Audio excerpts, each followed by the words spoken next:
The first 10 amendments to the U.S. Constitution, also known as the Bill of Rights, were ratified or passed over 200 years ago.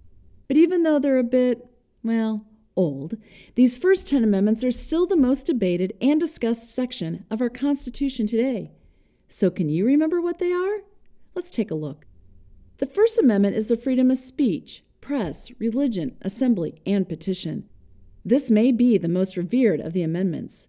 The First Amendment protects our rights to say and write our opinions, worship how we please, assemble together peacefully, and petition our government if we feel the need. The Second Amendment is the right to bear arms. The original intent of the Second Amendment was to protect colonists from the invading British soldiers, but it now guarantees that you have the right to own a gun to defend yourself and your property. The Third Amendment is called the Quartering Amendment. It was written in response to the British occupation and as a result of the colonists having to house or quarter soldiers in their homes during the American Revolution. Because of this amendment, our government can never force us to house soldiers in our home. The Fourth Amendment is the right to search and seizure. The police can't come into our home without a search warrant and take our personal property. Today, many concerns have arisen about our rights to privacy and technology. For example, can the government track your location with your smartphone, or can social media postings such as on Facebook and Twitter be used without a warrant? On to the fifth. It's all about due process. You've probably heard the phrase, "I plead the fifth," in movies or on TV. They're talking about the Fifth Amendment, which says that you don't have to take the witness stand against yourself if you may end up incriminating yourself.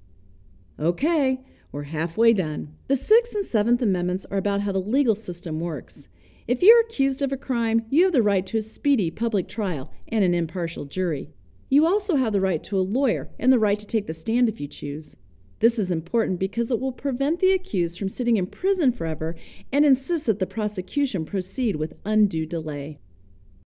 The Seventh says you have the right to a jury trial where 12 impartial peers decide your innocence or guilt in the courtroom as opposed to a judge doing it all alone. The Eighth Amendment prohibits cruel and unusual punishment. Is a death penalty cruel? Is it unusual? It's hard for Americans to agree on the definitions of cruel and unusual. The Ninth and Tenth Amendments are called the non-rights amendments. They say that the rights not listed in the Bill of Rights are retained by the people in the states. You have other rights that are not listed in the Constitution, and the states have the right to make their own policies, like instituting state taxes.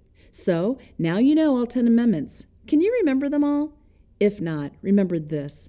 The Bill of Rights are a crucial piece of American history, and though society has undergone many changes these past 200 and some years, the interpretation and application of these amendments are as vital today as they were when they were written.